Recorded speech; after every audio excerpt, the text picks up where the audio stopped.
Hey friends, I'm Laura and welcome to my garden. Today I'm going to be doing several garden projects to start off the spring 2022 season of gardening. I'm going to be taking cuttings from my raspberry bush to try to propagate it. I'm going to be trellising my raspberry bush to the fence system that we have to try to get it to grow along the fence instead of through the fence and kind of falling over into the neighbor's yard. I'm also going to be starting seeds, so I'm really excited. I have quite a few things to do, and I hope you enjoy this video watching how I launch the 2022 gardening season in my backyard. Let's get started. So here is the raspberry bush.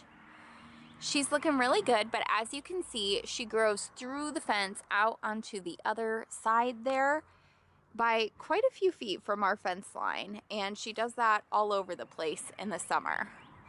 So what I'm going to be doing today is taking some of these pre-existing branches and maybe tying them up along the fence line here to try to encourage them to grow along the fence instead of through and over. And then I'm also thinking, depending on the situation here, I might take some cuttings and try to propagate those. I would really like to do that, but I think it just depends on, like some of these longer ones, I'll have to keep them long if I want to train them along the fence. So we will see how that goes. Maybe some of the ones that are growing out of the middle part, I will cut those maybe. We'll see.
Okay, that took much longer than expected, but you can see now the raspberries are all attached to the fence.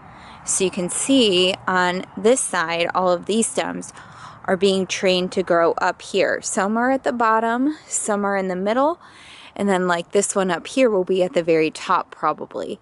So that way they all have good enough airflow because they're not overlapping too much. You see the stems have a few inches in between them.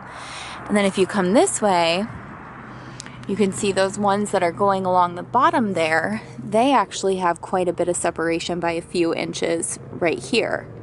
So that should allow good airflow to prevent pests and disease and that sort of stuff. And then on the back side of the fence, we have them being trained up to grow like that. So you can see those three being trained in this direction.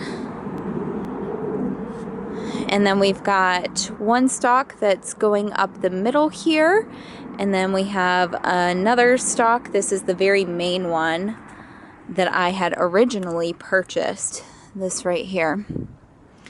And she kind of splits into a V right here. And then I'm hoping this becomes the main leader along the top of the fence in this direction before you get to the house. And then this one is just growing on this outer post for now, and I can attach it later. But I feel like that opened up a ton more space to get more leaders in there. The whole thing is more organized now, so hopefully I can get more fruit. because when the canes come up, I won't be so overwhelmed with everything like flying in every direction and overgrowing the fence, because it'll be growing along the fence on our side of the fence now. So hopefully that is a really great solution. We'll find out. It's my first time ever trying this method of growing raspberries, and I don't think I've ever seen anybody else do that. Usually people just create a hedge of them. So yeah, hopefully this works well. Now let's go seed start.